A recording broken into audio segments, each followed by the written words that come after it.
What is up, everybody? Captain Beardy here, and welcome back to some Fallout Camps. I actually have a subscriber in today's episode, but we're starting off with something I've actually found quite interesting, and that's that roof. Look at that roof design. How beautiful is that roof design? That is the first time I think I've ever seen pillars put through a roof, and it might look a bit janky, but I actually do like it. So I thought it would be nice if, while doing this little review tour, I actually fixed up this guy's turrets. Obviously his turrets had been shot to high hell, so I decided to just go on a little bit of a fixing spree just then. But I actually really do like the design of this building. Now, before I went in the building, I was like, oh look, there's a slot at the back. I wonder what that's all about. Is it just an aesthetic thing to let in the light? And you'll see what it turned out to be, because this was a ingenious camp idea. However, it wasn't the best when it came to fulfilling the whole kind of space. As you can see, as soon as we pretty much walked through the door in a second, and yes, I did not take any purified water from this camp, it was already gone. But as you can see, a lot of wasted space. However, I do like this, the whole fact that it's behind the shutters. Now, it would be better if there were better windows to do this from, and I have seen one kind of the same, but yeah, I really like the design of the way that the venting was done in this. Now, obviously, like I always say, a lot of wasted space. However, the upstairs was more utility than anything, which was quite nice.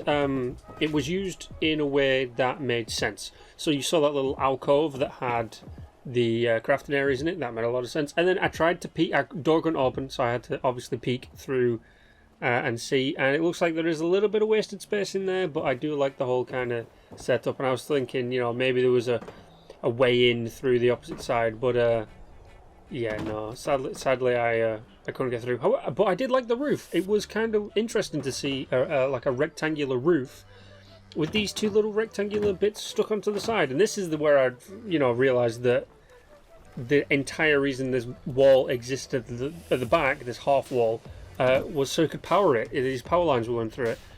But I really did like it. It was a very interesting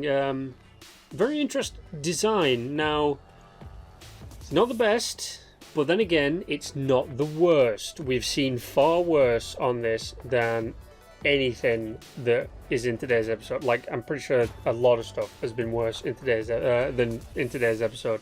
But I'm using the new greaser pose to give it a 50-50. I'm kind of like, I like what you did with some stuff, but some of the other stuff was just, it wasn't the best. So yeah, 50-50 on that one. The next one is, I guess you could call it a very simple build, but it's this one here. It was quite interesting to come across. Now, when I first discovered it, I had no idea just how weird this one was. So I started here and I was just like, yeah, here's the build, and then I spotted this entire defended hillside that just happened to have these punji boards or plunger boards or whatever they're called, and these barriers on them. I was like, right, okay, that's pretty interesting. And that one snuck up on me, and I was surprised I missed that one. But it was kind of weird seeing, the entire area defended this way. Normally you just see some turrets. But this one was a very lackluster kind of... This was literally like someone just found a spot that they thought would be interesting, or maybe had a good enemy spawn nearby, and then just plonked down a bunch of shit. It's really what... like, the building was just a rectangle. Bits of it were floating, like the foundations were just floating. And obviously this base just appears to be built as a way to either farm a high level enemy, or XP grind maybe, by creating some sort of train and getting them in. There was one thing I did like about this, and that's the fact that outside of the door it says "fuck off." That was pretty funny. I did like that. But on the inside, everything's at jaunty angles. Like the working benches are at jaunty angles. There's wasted space everywhere. I mean, it makes no sense why people can't understand the basics of just simple camp building. I mean, it's don't have a lot of weighted space. If there is space, make sure it fits into the whole build itself, you know, and that there is the space being wasted, as it were, is something like a long corridor in which people would pass through, or a sitting area where people might also stand. This entire thing was just wasted space. But let's check out the camp prices. Sadly, was not labelled, so I had to go through and check them out, and a lot of it was decent priced. You know, you had a lot of, like the ultrasight ore was a decent price. The jetpack was the highest priced thing, and the ultrasight helmet being at 500, that wasn't bad. But you know, we had some junk and stuff that was priced pretty cheaply.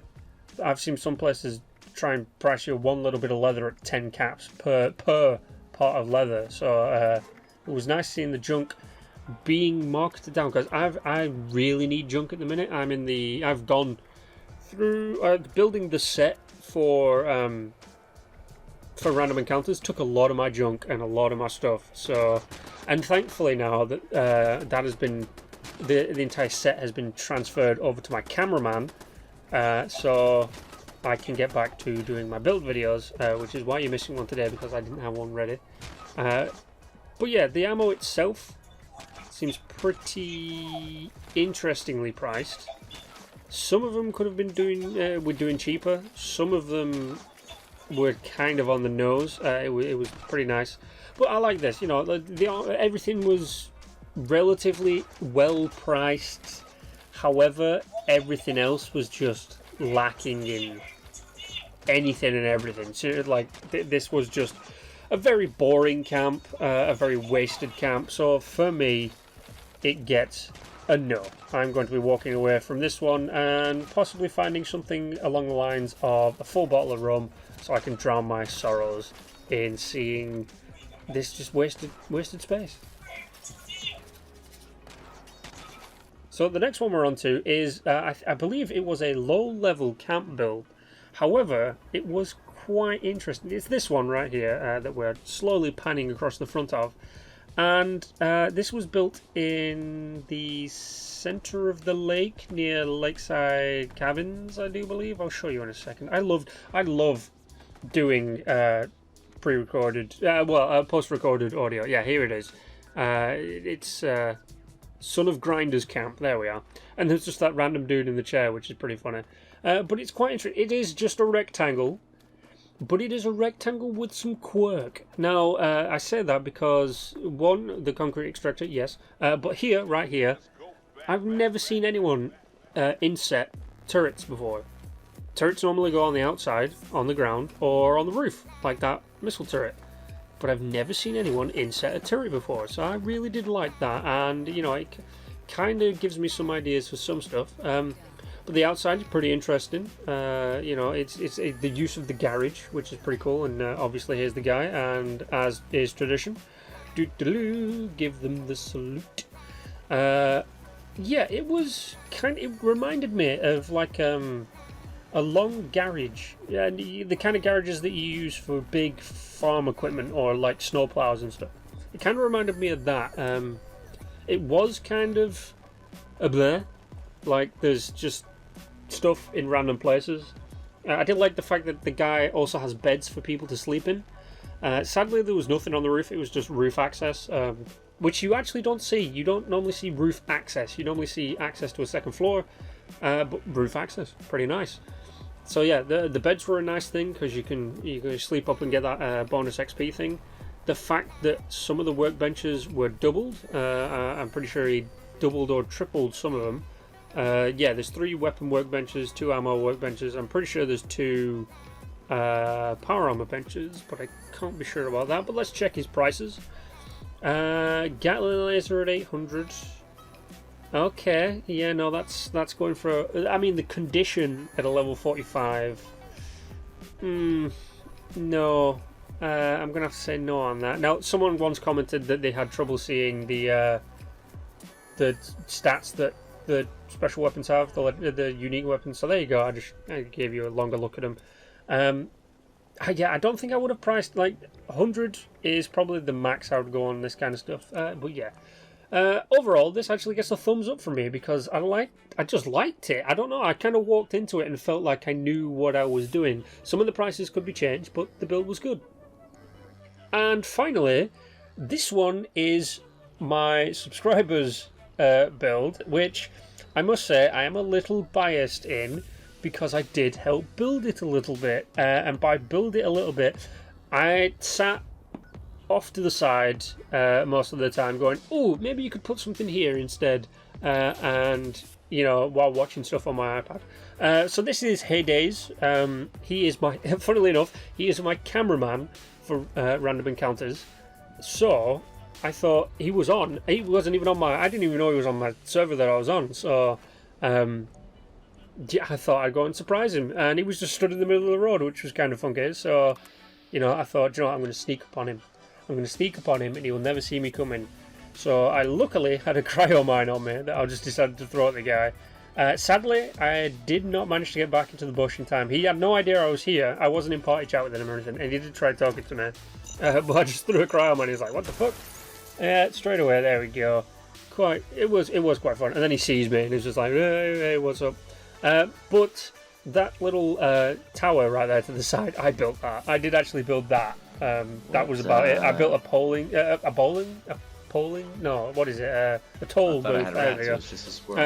I was literally the build. The main build was done, and I was like, what? I want to build something stupid. You've got a road access. Let's build like an entrance to Flatwoods kind of thing. And because I'm a douche, I'm going to steal all of this purified water because it's now mine.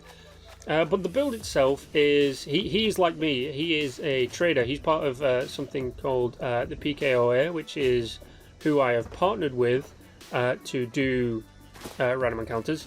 And they help people out in game by, you can post on their subreddit saying, does anyone have this, does anyone have that, can anyone help me with this? And they will go and help you, and they're really cool. And they help me out with a few things as well. They've managed to keep me stocked with some good ammo, which was great, but he has a shop that he changes pretty much every week. However, I don't think he'll be doing... Oh wait, no, he created a new character to be the cameraman, which I'm pretty sure he called cameraman, I can't remember. But the shop itself was pretty basic. However, the one thing that I kept telling him and made sure to remind him about was spacing. And he took it to heart, and there is no wasted space on the shop floor. Now, I couldn't get in to the top floor, which is where he lived and stuff, but there was a little bit of wasted space, and he knew this, and I told him, like, just there was a lot more wasted space before I recorded this. Like, the day we built it, this entire area up top was just wasted space. But yeah, no, he managed to change it up a bit. He put a TV in and all that kind of stuff. Some of the stuff I didn't even know he'd put in, but the build really did come into its own, and I'm pretty sure he had some couple of customers come through after I'd left. I can't really remember. He'll probably comment on that. But checking out his prices, yeah. See, this is why this was one of the things that drew me to the PKOA, is the fact that they don't price anything extortionary or too high. It's all dirt cheap. A lot of the times, I can't remember if it's for everyone, but a lot of the times you'll find most of them, or a few of them, around Flatwoods, so all the prices are dirt cheap because it's for new people. But I ended up buying some junk off this thing because I was like, I need junk. And I do not take freebie junk, or anything freebie. I normally buy if I can. But that was this build, and it was actually quite interesting. So obviously, it's getting a thumbs up for me because I helped build the thing. But yeah, no, this was also a plug for PKOA a little bit. If you need them, go find them. You can find them on Reddit at PKOA. Seriously, they're nice guys. It's awesome. But that is it, ladies and gentlemen. This was a little bit of a slow build, kind of video, because I've been off schedule with recording Random Encounters. However, I do appreciate the fact that you guys have stuck with me and been loving all the Fallout content. And don't forget, there is another episode of Random Encounters live streaming this weekend. So, as always, you know the drill. Like, share, and subscribe. And until the next time, stay awesome.